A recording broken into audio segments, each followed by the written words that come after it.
ان کا کام قلبی کام ہوتا ہے اور قلبی ذرائع سے یہ کام انجام پاتا ہے. یہ کتابچوں کے ذریعے یہ کام تو نہیں ہو سکتا. اس وجہ سے ان کو ان چیزوں کی ضرورت ہی نہیں ہے. جو لوگ کہتے ہیں کہ ان کو تنظیم بنانا چاہیے وہ اس بات سے غافل ہیں کہ وہ تنظیم پہلے سے موجود ہے. صحیح قسم کے صوفیہ منظم ہیں جو صرف ان کے نقال ہیں. وہ اس قسم کا کام کریں تو کریں کیونکہ ان کی نظر دنیا پر ہوگی اور دنیاوی مقاصد کے لیے دنیاوی ذرائع مناسب ہیں. جو دنیا دار ہیں وہ دنیاوی ذریعے استعمال کریں. اشتہار صوفیہ کرام کے لیے یعنی ایک قسم کا کفر طریقت ہے. بزرگوں کا قول ہے کہ انبیاء کے لیے معجزے کو ظاہر کرنا فرض ہے اور اولیاء کے لیے کرامت کو چھپانا فرض ہے. یہ ایک پرانا قول ہے، شروع سے چلا آ رہا ہے اور بالکل صحیح ہے. انبیاء کا کام یہ ہے کہ وہ اپنے آپ کو پیش کریں کہ میں رسول اللہ صلی اللہ علیہ وسلم اللہ کا بھیجا ہوا ہوں. ان کا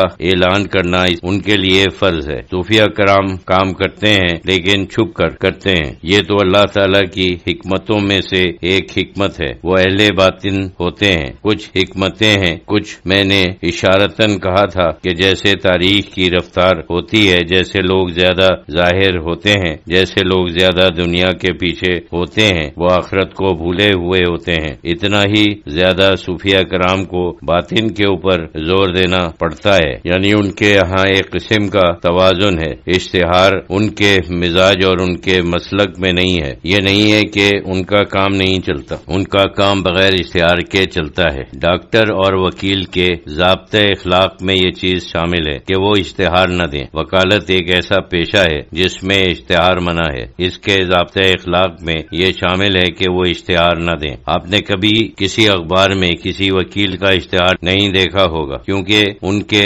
ضابطۂ اخلاق میں یہ چیز ہے، اس لیے بار ایسوسی ایشن سے نکال دیے جائیں گے اگر وہ ایسا کریں گے. اسی طریقے سے کبھی اخباروں میں کسی ڈاکٹر کا اشتہار بھی نہیں دیکھا ہوگا کہ میں بہت اچھا ڈاکٹر ہوں. صرف وہ اشتہارات دیتے ہیں جو صحیح حقیقی طور پر ڈاکٹر نہیں ہوتے. جو صحیح طور پر ڈاکٹر ہوتا ہے وہ کبھی اشتہار نہیں دیتا. اسے منع ہے، وہ نہیں کر سکتا. اگر وہ کرے تو ڈاکٹر کی لسٹ سے اس کا نام نکال دیا جائے گا. تو یہ اشتہارات ڈاکٹر اور وکیل کے ضابطۂ اخلاق کے خلاف ہے کیونکہ وہ اعلیٰ اور معزز پیشے سمجھے جاتے ہیں. تو ایک صوفی جس نے اپنی زندگی اللہ کے لیے وقف کر دی ہو اس کے لیے اشتہار کیسے جائز ہو سکتا ہے؟ کبھی بھی نہیں ہو سکتا. اشتہار سے گریز کرتے ہیں. ان کا کام باطنی ہے. ان کا کام اللہ کے ساتھ لوگوں کا ایک صحیح رشتہ پیدا کرنا ہوتا ہے، اس کی ابتدا سے اس کی انتہا تک، جس کو سلوک کہتے ہیں. یعنی سلوک اللہ، یعنی وہ سفر جس کی انتہا اللہ کی ذات تک ہو.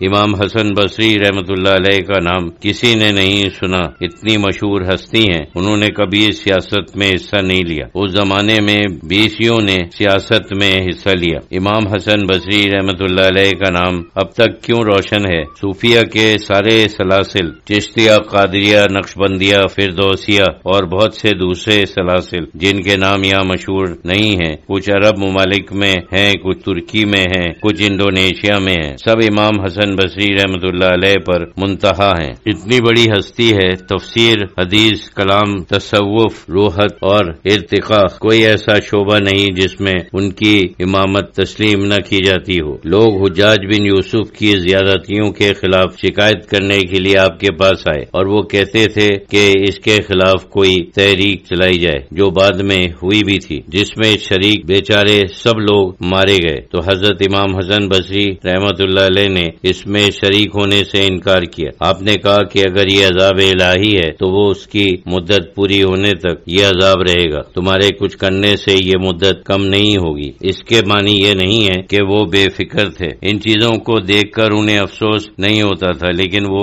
جانتے تھے کہ یہ طریقہ نہیں ہے، بلکہ جو خرابی امت کے اندر پیدا ہو گئی ہے وہ صرف صحیح اسلامی تعلیم سے دور ہوگی، کسی جنگ، بغاوت یا خروج سے دور نہیں ہوگی اور نہیں ہوئی. خروج عروج ہوا، بڑے بڑے لوگوں نے اس میں شرکت کی۔ ان میں سعید ابن زبیر رضی اللہ تعالیٰ عنہ بھی شامل تھے، جو حضرت عبداللہ بن عباس رضی اللہ تعالیٰ عنہ کے خاص شاگردوں میں سے تھے اور رئیس التابعین میں شمار ہوتے ہیں۔ حجاج بن یوسف نے انہیں اپنے سامنے قتل کروایا۔ مشہور ہے کہ کس طریقے سے انہوں نے حجاج کے سوالوں کا جواب دیا، کتابوں میں موجود ہے۔ آیت قرآنی سے ایک ایک سوال کا جواب دیا۔ حجاج بن یوسف فخر کرتا تھا کہ اللہ تعالیٰ نے تمہیں ذلیل کیا اور ہمیں باعزت کیا۔ حجاج کے یہی الفاظ تھے۔ اسی طریقے سے وہ اس وقت شیخی کر رہا تھا۔ امام حسن بصری رحمت اللہ علیہ کا مسلک یہ تھا کہ ان لوگوں کو اس چیز کا موقع ہی نہیں دینا چاہیے۔ جب ان کا وقت پورا ہو جائے گا تو وہ خود بخود چلے جائیں گے، اور وہ چلے گئے تو کفار کے ساتھ جہاد کا وقت ہوتا ہے، یہ دوسری چیز ہے، لیکن امت کے اندر جہاد نہیں ہوتا۔